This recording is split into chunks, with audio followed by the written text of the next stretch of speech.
Alergjitë ushqimore dhe intoleranca ushqimore janë e njëjta gjë? Jo, absolutisht. Alergjia është një smundje, intoleranca është një mangësi që mund të ketë një individi caktuar, i cili me eliminimin e një ushqimi caktuar mund të ndihet shumë mirë dhe është shumë mirë, ose me uljen e sasisë së këtij ushqimi, ose me marrjen në një formë të ndryshme, jo në formë mund ta marrin në formë gatuar, në mënyrë të ndryshme, dhe ky shqetësim eliminohet, kurse alergjia është komplet gjë tjetër. Poleni i luleve është shkaku kryesor i alergjive. Për alergjitë të frymarrjes që janë pranverë. Edhe shqetësimet shfaqen jashtë shtëpisë, nuk shfaqen brenda. Nuk është poleni kryesori, më shumë janë plurat, mikroorganizmat, pra substanca që vijnë nga plurat e shtëpisë, që janë mikroorganizma komplet natyrale që jetojnë me ne, sidomos në dhomën e gjumit apo të ndenjës. Më pas janë mykrat dhe epitelet e kafshëve, më pas vinë polenet. Alergjitë janë një problematikë e padëmshme.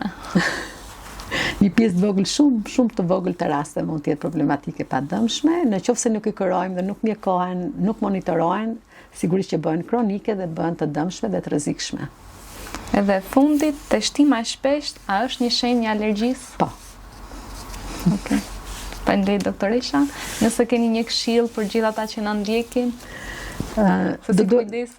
do doja që të diagnostikohen sa më shpejt, fillojnë mjekimin siç mjeku ju thotë, të kenë më shumë pyetje për mjekun, mos të dalin pa u qartësuar komplet për problematikat që kanë, dhe të vlerësojnë më shumë mjekun kur ai harxhon kohë me to, sidomos për alergologjinë dhe për alergologët, po them, kur harxojnë shumë kohë në lidhje me marrjen e raportimin e problematikave dhe të shqetësimeve, sesa të mbi vlerësojnë një ekzaminim radioskopik apo skopik të mushkrive, pasi problemet tona të astmës dhe të alergjisë nuk kanë nevojë për këto tilla analiza nuk janë të parat këto, mund të jenë të fundit, dhe të monitorojnë veten vazhdimisht.